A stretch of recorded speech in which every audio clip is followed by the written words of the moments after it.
नमस्कार, बहुत स्वागत है आपका। आप देख रहे हैं किस्मत कनेक्शन और मैं हूं आपके साथ Shailendra Pandey. Good news today के तमाम दर्शकों को हनुमान जी के जन्मोत्सव की हार्दिक शुभकामनाएं। हम कामना करते हैं कि हनुमान जी की कृपा हम सब के ऊपर बनी रहे। हम आज बात कर रहे हैं हनुमान जी के जन्मोत्सव की। तो सबसे पहले ये जानते हैं कि हनुमान जी के जन्मोत्सव का महत्व क्या है। देखिए, हनुमान जी का जो प्राकट्य हुआ था वो चैत्र शुक्ल पक्ष की पूर्णिमा तिथि को माना जाता है। कुछ लोग मानते हैं कि इनका अवतरण छोटी दीपावली पर यानी कार्तिक कृष्ण चतुर्दशी को हुआ था।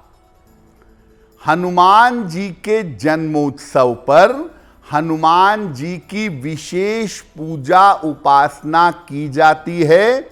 विशेष पूजा उपासना का प्रावधान है और ऐसा करके हम अपने जीवन में आने वाली तमाम बाधाओं को दूर कर सकते हैं। हनुमान जी के जन्मोत्सव पर अलग अलग तरह के प्रयोग करके हम अपने ग्रहों को भी शांत कर सकते हैं। मामला शिक्षा का हो, विवाह का हो, कर्ज का हो, मुकदमे का हो, इन तमाम बाधाओं से मुक्ति के लिए हनुमान जी के जन्मोत्सव का दिन बड़ा विशेष होता है। हनुमान जी के जन्मोत्सव पर अगर आप साधना करते हैं, अगर आप पूजा उपासना करते हैं तो 3 मामलों में तत्काल फायदा होता है। कर्ज का मामला, मुकदमे का मामला और स्वास्थ्य का मामला। और इसके लिए आपको हनुमान जी के जन्मोत्सव पर साधना जरूर करनी चाहिए। इस बार हनुमान जी का जन्मोत्सव 12 अप्रैल को है, तो इस दिन हनुमान जी की विशेष पूजा उपासना जरूर करिएगा।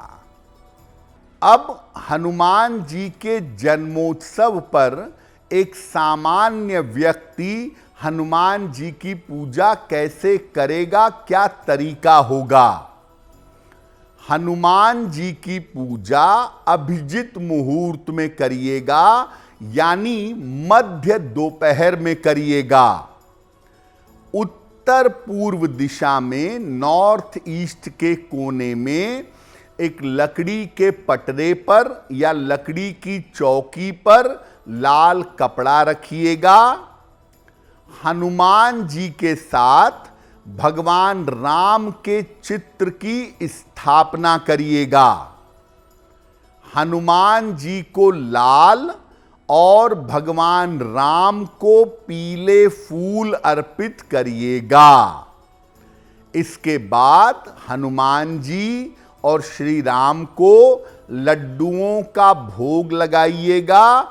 उन लड्डुओं में तुलसी दल भी अर्पित करिएगा। पहले भगवान राम के मंत्र का जप करिएगा, ओम राम रामाय नमः, कम से कम 1 माला। इसके बाद हनुमान जी का मंत्र है ओम हं हनुमते नमः। इस मंत्र का जितना चाहिएगा उतना जप करिएगा। अगर आपको ये कठिन लगता है तो भगवान राम का नाम भी एक मंत्र है, आप राम नाम का जप करिएगा और उसके बाद 3 बार या 7 बार हनुमान चालीसा का पाठ करिएगा। जो आपने भोग लगाया था हनुमान जी को, उसको प्रसाद के रूप में बांटिएगा और हनुमान जी से कृपा करने की प्रार्थना करिएगा। अगर आप ऐसा हनुमान जी के जन्मोत्सव पर करते हैं तो हनुमान जी की कृपा आपको अवश्य मिलेगी। लेकिन एक बात याद रखिए, हनुमान जी की पूजा के पहले आपको श्री राम का स्मरण, उनका ध्यान, उनकी पूजा जरूर करनी चाहिए। अब आपको बताते हैं हनुमान जी के जन्मोत्सव पर कौन से विशेष प्रयोग आप करेंगे। स्वास्थ्य की समस्याओं से अगर मुक्ति चाहते हैं तो क्या करेंगे? लाल रंग के वस्त्र धारण कर लें, और अगर लाल वस्त्र नहीं है तो लाल रुमाल अपने कंधे पर रख लें, या आसन पर लाल कपड़ा बिछाकर उसके ऊपर बैठिएगा। हनुमान जी को सिंदूर, लाल फूल और मिठाई अर्पित करिएगा। महिलाएं सिंदूर अर्पित नहीं करेंगी।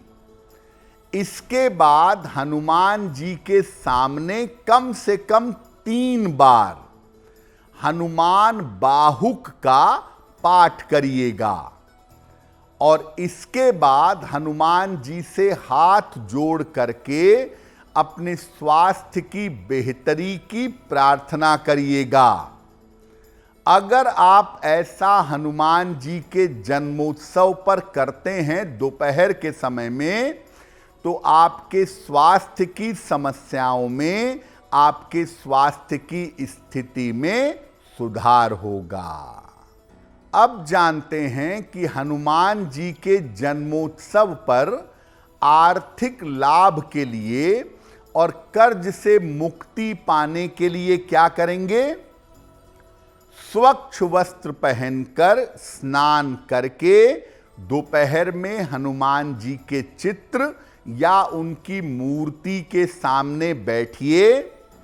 हनुमान जी के सामने चमेली के तेल का दीपक जलाइए, और इसके बाद हनुमान जी को गुड़ का भोग लगाइए, और इसके बाद हनुमान चालीसा का लगातार 11 बार पाठ करिएगा, और इसके बाद हनुमान जी से प्रार्थना करिएगा कि आपको धन का लाभ हो और आपको कर्ज से मुक्ति मिले। ये छोटा सा उपाय अगर आप हनुमान जी के जन्मोत्सव पर करते हैं तो आपकी आर्थिक स्थिति में सुधार होगा, और कर्ज से मुक्ति पाना आपके लिए सरल होगा। अगर आप मुझसे जुड़ करके अपनी समस्याओं का समाधान चाहते हैं और चाहते हैं कि आपकी समस्याओं को ज्योतिष के माध्यम से सुलझाया जाए, तो आप हमसे संपर्क कर सकते हैं, जुड़ सकते हैं एस्ट्रो तक पर।